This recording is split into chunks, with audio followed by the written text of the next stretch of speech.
Guys, welcome to part 2 of my car battery series.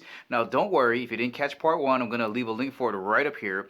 And in that video, we took a look at the top 5 reasons why your car battery goes bad. Now in this video, I'm going to show you guys how to use this solar car battery tester to make sure that your battery doesn't leave you stranded on the side of the road when it's super hot or it's super cold.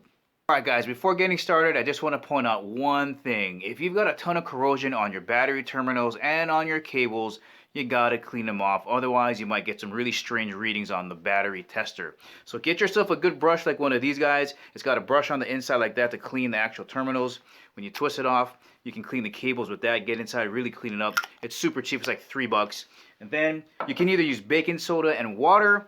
I just decided to buy the spray. This comes out yellow and it neutralizes all the battery acid on the battery and it turns red. So I just decided to spray that on versus mixing water and baking soda. And when you get all of that done, when you reinstall the new battery, I got this kit with these 2 little felt pads and the corrosion preventer. I'm going to link all of this stuff in the video, so don't worry. But that's how you make sure that the battery tester is going to read correctly. You got to clean off all of that corrosion. Yeah, look at that gunk on my glove. I got some leakage happening in my battery. I'm pointing out right there that says March 2015. So for Las Vegas standards, that battery is old. I got corrosion happening right there in the tie down area for my battery.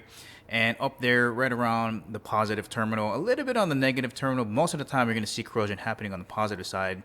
Now, the tester doesn't require batteries. You're going to hook up the positive and the negative, and boom, just like a multimeter, it's going to tell you how much voltage you have left in your battery. Now what I'm going to test is the cold cranking amps. So first you're going to select what type of battery you have, and you can tell that by flipping it around to the back, and there's a little legend to tell you what type of battery you're going to test. And then you start to test. It happens very quickly. All I'm going to do is use that enter key to scroll through the menu. That's cranking amps right there. And there's some other type of tests you can do here. But what we're after is cold cranking amps because it's cold here and you don't want to get stuck on the side of the road. Now my battery is 550 cold cranking amps. Start it. Bad. 386 cold cranking amps. That red light says change it. And it's that simple. If you got that red light on, change out your battery. Alright guys, so there it is, the solar battery tester. Now I think this is the B7 model. They make a cheaper model, but I don't think it does the charging system test. So I'll just pick up one of these, B7 model. It's about $50, very easy to use. Again, it doesn't require any batteries. You just hook it up to the terminal and it'll let you run whatever test that you want to run on it. So again, I'm going to leave a link for it down in the description. Now another reason I like using one of these guys is it makes you self-reliant. You're not relying on somebody else at a different store and wondering if they're trying to sell you a battery to make a commission. Now if you notice, I kind of skipped over the voltage test. I think it came in at 12.45.